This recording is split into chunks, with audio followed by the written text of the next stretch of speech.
আগামী সপ্তাহে নির্বাচনী রোডম্যাপ ঘোষণা করবে নির্বাচন কমিশন। রোডম্যাপের খসড়া নিয়ে আলোচনা চলছে বলে জানিয়েছেন ইসি সচিব আক্তার আহমেদ।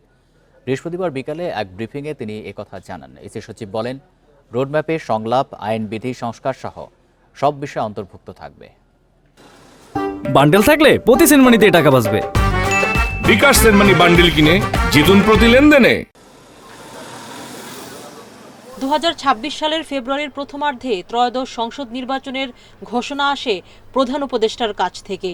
এরপরে নির্বাচন কমিশন জানায় ডিসেম্বরের প্রথমার্ধে তফসিল ঘোষণা করা হবে।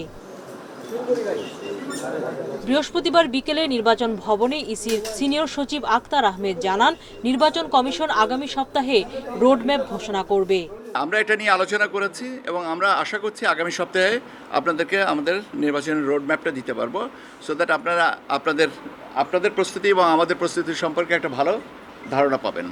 তিনি জানান, ভোটার তালিকা, সীমানা নির্ধারণ, দল নিবন্ধন, নির্বাচনী আইন সংস্কার, সরঞ্জাম কেনাকাটা, দল ও অংশীজনের সঙ্গে সংলাপ, প্রশিক্ষণ, মুদ্রণ, আইন শৃঙ্খলা সভা, নির্বাচনী কর্মকর্তাদের নিয়ে সভাসহ তফসিলের আগে পরে প্রস্তুতির সময়ভিত্তিক তথ্য থাকবে রোডম্যাপে।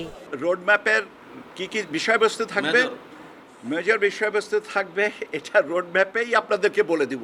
সুদীজনের সঙ্গে সংলাপ, আপনাদের সাথে সংলাপ ইত্যাদি, যেটা আইনবিধি সংশোধনের সম্পর্কে যাবতীয় তথ্যগুলো আপনাদের ওখানে দেওয়া হবে। বর্তমান ইসি 2024 সালের নভেম্বরে যোগ দেওয়ার পর 2025 সালের ডিসেম্বরকে ধরে প্রাথমিক কর্মপরিকল্পনা সাজায়। এবার ফেব্রুয়ারিতে ভোটের সম্ভাব্য সময় নির্ধারণ হওয়ার পর কর্মপরিকল্পনা পরিমার্জন চলছে। বিষয়টি চূড়ান্ত করতে 18 আগস্টের মধ্যে বৈঠক হবে। এরপরে রোডম্যাপ পুস্তিকা আকারে প্রকাশ করতে পারে নাসির উদ্দিন কমিশন। সুলতানা জাহান মিতু, ইন্ডিপেন্ডেন্ট নিউজ, ঢাকা।